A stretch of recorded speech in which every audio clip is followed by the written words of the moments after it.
જેતપુર શહેરમાં સુરક્ષા વ્યવસ્થા વધુ મજબૂત બનાવવામાં આવી છે. તીનબત્તી ચોકથી લઈ જેતલસર બાયપાસ સુધી પોલીસનો લોખંડી બંદોબસ્ત ગોઠવવામાં આવ્યો છે. જેતપુર, વીરપુર, ઉપલેટા, ધોરાજી હાઈવે પર પોલીસ દ્વારા રાઉન્ડ ધ ક્લોક પેટ્રોલિંગ શરૂ કરવામાં આવ્યું છે. આ સમગ્ર સુરક્ષા વ્યવસ્થાનું આઈપીએસ સિમરન ભારદ્વાજ દ્વારા પર્સનલ મોનિટરિંગ કરવામાં આવી રહ્યું છે. અસામાજિક તત્વો પર કડક નજર રાખવામાં આવી રહી છે.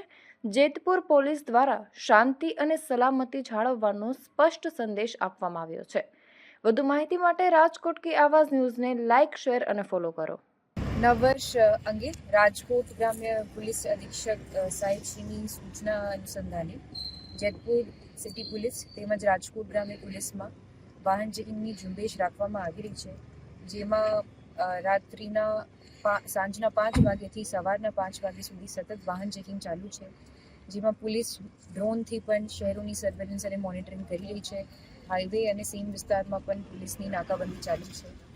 તેમજ કોઈ પણ વ્યક્તિ પાર્ટીના નામે કોઈ પણ ગેરકાયદેસર રીતે પ્રવૃત્તિ, જેવી રીતે જુગાર અથવા દારૂનું સેવન અથવા એનડીપીએસના જો પદાર્થો છે એનું સેવન કરી એના ઉપર પોલીસ દ્વારા કડકમાં કડક કાર્યવાહી કરવામાં આવશે.